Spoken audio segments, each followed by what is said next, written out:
is a part 2. If you want to watch part 1, it will be linked below.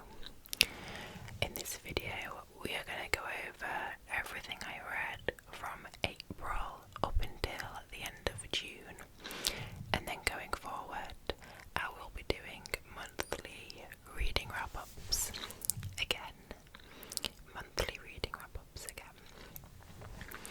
So, sit back and relax. This is Sunrise on the Reaping by Suzanne Collins. This is a book set in the Hunger Games world, and this is Hamish's story, who is Katniss and Peter's mentor from the original trilogy. This is his story, so it's set in his games, the games that he partakes in, and throughout it, it's woven in a way which you can see why he is the way he is in the original trilogy. It is really heartbreaking and sad, but it is really well written too. I gave this a 4.25 stars, I believe. It definitely lives up to the hype. I think Suzanne Collins manages to make each book feel original and new, even though obviously it is set like within the same setting of the Hunger Games. She makes every games feel fresh. So really enjoyed this book. Definitely does Hamish justice and doesn't feel kind of repetitive in any way. Hamish is obviously a well-loved character, and she didn't let him down at all.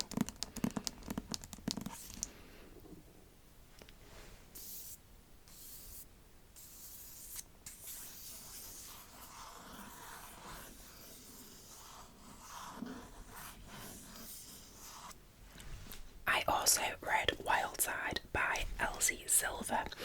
This is the third book in the Rosehill series, and this book follows Reese and Tabby. Reese is a professional wrestler, and Tabby we have met in the previous books. She is a chef, and she is currently grieving the loss of her sister. Now, her sister lived in next door to Reese and had a son, and basically they're both kind of contesting who has custody of the son.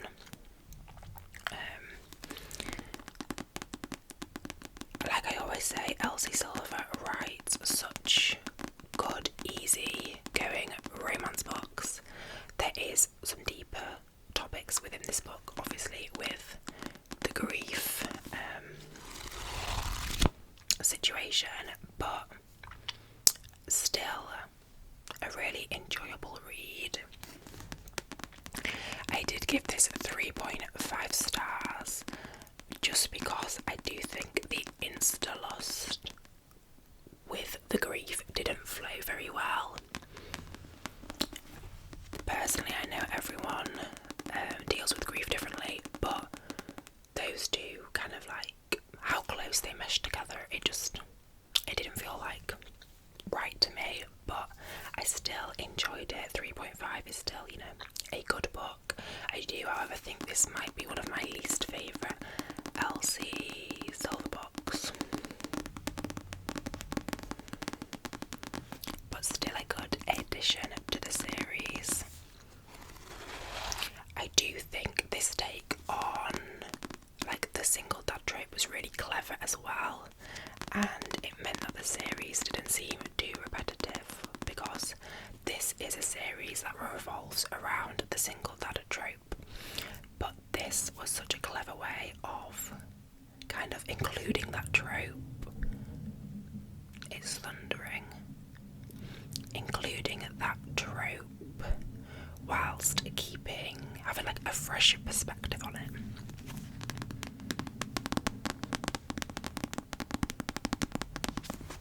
Next we have Where the Library Hides by Isabel Ibanez. This is the second book in a duology. I can't remember the name of the duology, but the first book was called What the River Knows, and it follows Inez, whose parents have died. They were Egyptologists, so she travels to Egypt to kind of uncover the mystery of her parents' deaths. It is set in the 1800s, and there is also kind of an underlying romance situation too. And the first book leaves on a cliffhanger, and this picks up from that cliffhanger. I gave the first book 4 stars originally, and this one did start off really well, but about probably halfway through I did start to kind of get a little bit bored of it.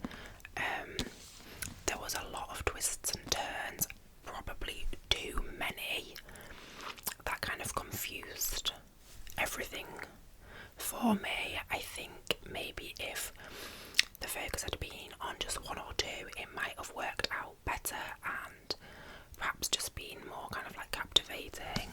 I ended up giving this 3 stars. I think I did end up skim reading the last maybe like 50 or 30 pages. So I also do think that I left it a tad too long between the first book and the second book. So if you are interested in picking up the first book, I would read that one and then read this one straight away, because I think I just found it a little bit difficult to kind of like get back into the world. It's not a setting or a time I usually kind of get drawn towards.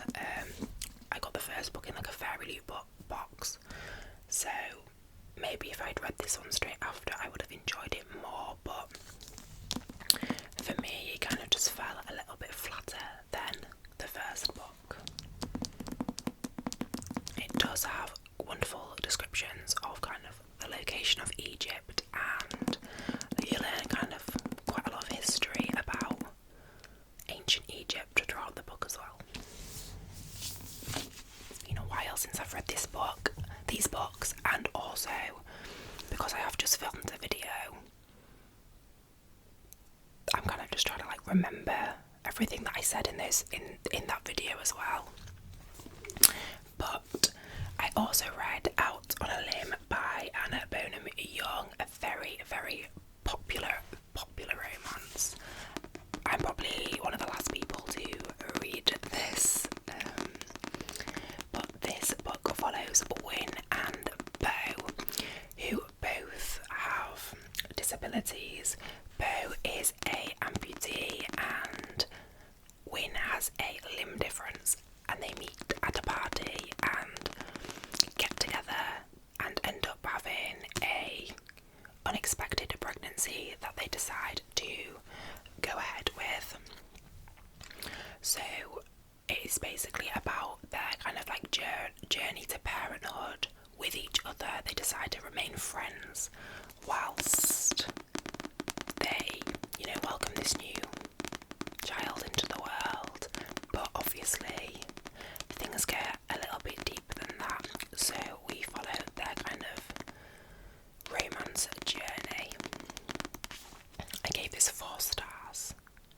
Yeah, 4 stars. I think because I'd read so many 5-star reviews of this book, I had it kind of like on a pedestal, and I still enjoyed it, but I didn't get those like 5-star feels from it personally, but still very good. 4 stars is like still amazing. I haven't read like many kind of unexpected pregnancy books,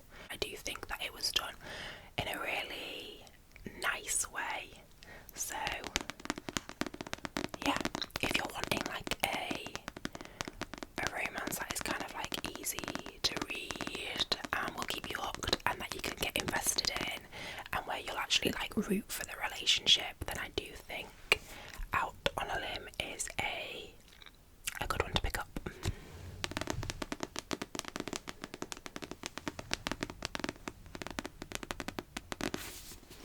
So the next book is The Graveyard Book by Neil Gaiman.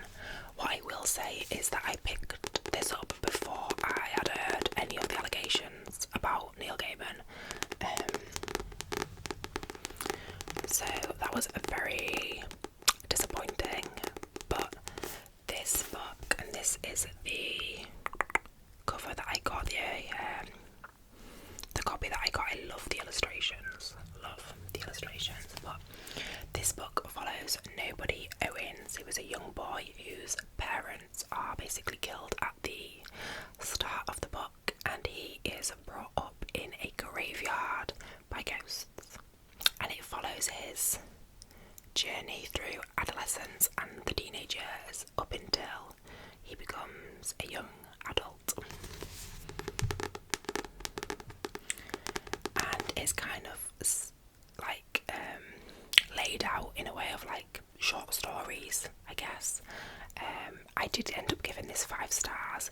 This is classed as a children's book, I would say from maybe like 11 upwards, because obviously it's got those kind of macabre themes running throughout it.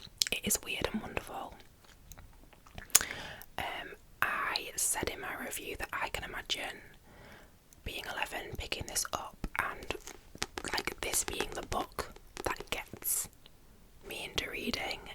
I can't imagine how many 11, 12-year-olds picked this up and then were like hooked on reading books. It is definitely an excellent book. It's one of those books that I would recommend to my children when they are old enough. They are definitely not old enough now, but when they get to that age, I do think I will be recommending this to them. I did have a little cry at the end as well. It's like a wholesome story, even though it is macabre and it does have the heavier topics in. It's just like, I enjoyed it. I did. I really, really enjoyed it. Very well written and like such a good plot. I then read Murder Road by Simone St. James. This book might appear in a future video as well, but this is a thriller and it follows April and Eddie, who are driving down a long dark road one night when they pick up a hitchhiker who they then realise is bleeding out, and she dies, and they become the main suspects in her murder. But then they also find out that this isn't the first kind of murder or death that has happened on that road, so they want to find out like what is happening. I gave this book 3.5 stars. Within the first like half, I thought it was going to be a 5-star read, but towards the end it started to get a little bit convoluted. But again, like, I still did really enjoy it. Very like fast-paced to begin with, gripping, some genuinely scary scenes throughout it. I do think maybe it could have been wrapped up a little bit better, but I would recommend this book, especially if you're wanting to read a thriller, like a slasher thriller during the summertime. This would be the perfect book for that. I know a lot of people wait to read thrillers for autumn. A lot of thrillers are set in autumn, but everyone loves a slasher summer, and this is definitely a good book for that. Also, look at how stunning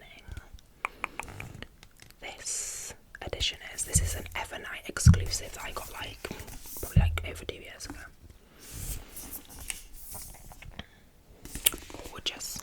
Gorgeous. Then we have Kingdom of Ash by Sarah J. Maas.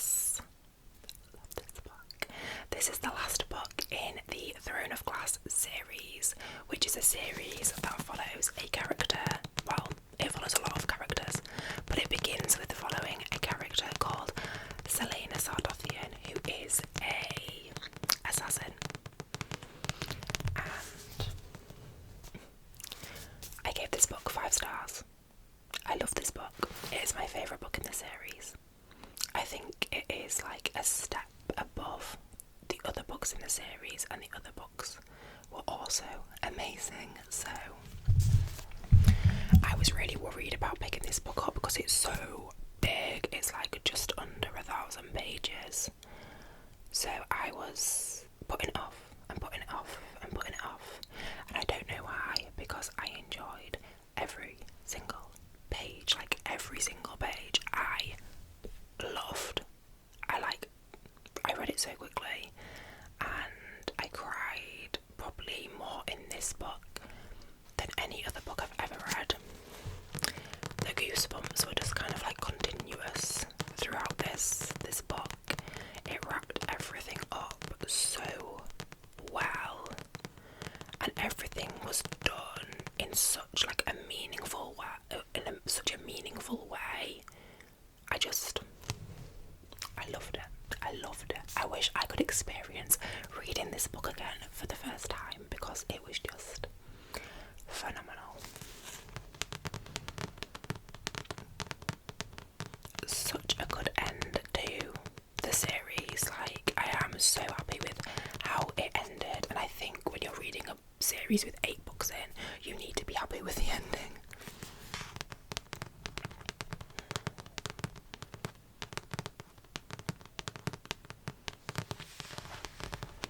So yeah, this holds a special place in my heart now, and it is in the top 3 books that I have read this year for sure.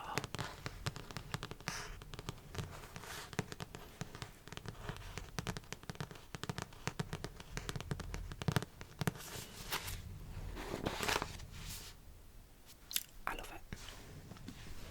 I then have a dark romance which is called My Darker Prince by Parker S. Huntington and L.J. Shen. This is the 3rd book in the Darker Prince Road series. We have My Dark Romeo and My Dark Desire, and they're all kind of like loosely inspired by fairy tales. So this one in particular is meant to be Sleeping Beauty, but I can also see aspects of Beauty and the Beast within it. Maybe the next one will be Beauty and the Beast. I bet the next book will be Beauty and the Beast inspired, and this is like set up for that book.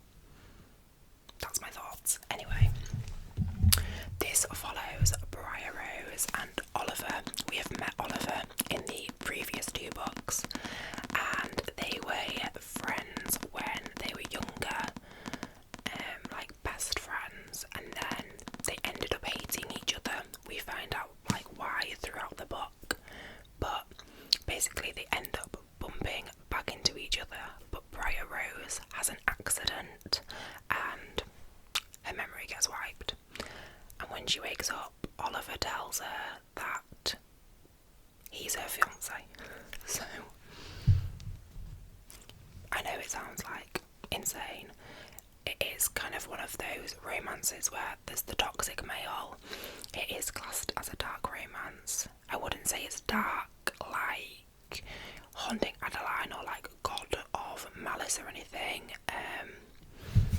It's more of a toxic romance to begin with. I think that's probably a better way of describing these books over it being like a dark romance. I gave it 4 stars. I can't help but love these books, honestly. They're over the top. They're written in a way which is just kind of so excessive, but I just have such a fun time reading them. This is like one of my favourite like darker romance, toxic romance series. I think they're so easy to get through. And yeah, like I just have fun. Like I have so much fun reading them. They're definitely not like, you know, world-changing literature, but I don't think all books need to be.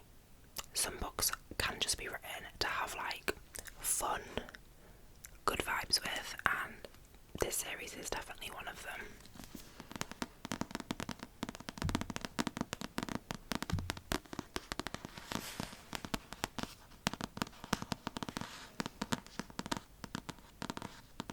Both characters, especially Oliver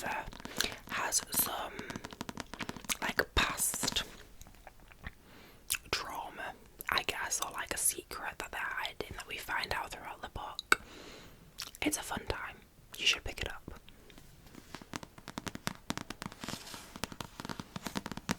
And the covers on these books, again, are gorgeous. The book cover does not match the content. Beautiful cover. The content, not as beautiful, but still so fun. I hope this doesn't feel like rushed. Have I already said that? I can't film tomorrow because I'm at Oasis. You'll probably be seeing this whilst I'm at Oasis. I'll probably edit it in the morning, but I really just wanted to film it. I was excited to film it, so. But next we have The Night and the Moth by Rachel Gillig. Love this book. She is the author of One Dark Window and Two Twisted Crowns. One Dark Window was my second favourite book of 2024, so I pre-ordered this as fast as I could, and I managed to get the Waterstones exclusive edition, which sold out so quickly.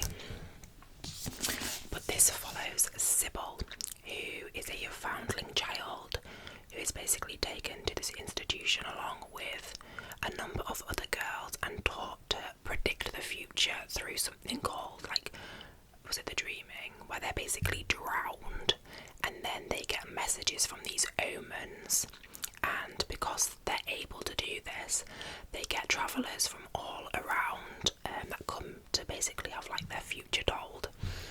And it also follows Roderick or Rory, who is a knight in one of the armies who come to visit for that exact reason. But the other girls who are able to do just like Sybil does start to go missing, and they both need to, Sybil and Rory, try and discover why. I will read anything that Rachel Gillig publishes from now on. She has like fast become one of my favourite authors. She writes so well. So well. This is my second favourite book of the year. I gave it 5 stars. You'll find out my favourite book of the year in my July reading wrap up. I will read anything that Rachel Gillig writes because her stories and plots are so original. They're like nothing that I've read before, and her writing is just amazing, so atmospheric, and I just love her. This is, I think it's a duology, maybe a trilogy. It's called the Stonewater Kingdom series, and definitely one that would be good to read in autumn time if you do want to wait to read it, but do read it because it's amazing.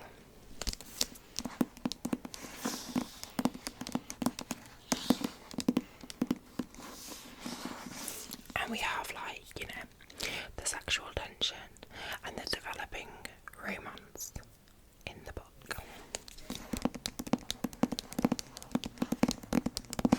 Highly recommend. And then finally we have All Roads Lead Here by Mariana Zapata, who is the author of From Look Off With Love. Haven't read that, but I've heard like really great things. Definitely was one of those viral books a few years ago. But this follows Aurora and Tobias, and Aurora moves back home to a small town, and Tobias is her landlord. So there's many a trope within this book. We have grumpy time sunshine, we have slow burn, not just slow burn, the slowest of all burns. We have a single dad trope, and we have small town romance. So there's tropes left, right and centre throughout this book, but they're all done pretty well, I would say. There is a mystery surrounding the death or disappearance of Aurora's mum in the past, and there's also a situationship with, not a situationship, a situation with Aurora's ex. Her ex is basically a famous musician, and it is I enjoyed it. I gave it 3.75. I think it does the tropes well, and I think the added depth of the plot surrounding Aurora's past is a really good addition that keeps you gripped, and it needs that because it's 600 pages. I don't know why people keep writing romance books that are 600 pages, but it's still good. It's one of those ones that I think that you just enjoy the read of. It's not one that you're gonna kind of power through. It's just an enjoyable story, and I did enjoy it. I thought it was good, so 3.75 for this one, which I've had on my shelf for ages. Those were the 10 other books that I have read this year. I hope, again, I hope that all, for a start, my microphone is on, and I hope that I managed to explain those and review those in at least a passable way. Excited to start doing my monthly reading wrap-ups again. But yeah, let me know if there are any particular videos that you would like to see. I'd love to get some ideas. But apart from that, I will see you in the next video.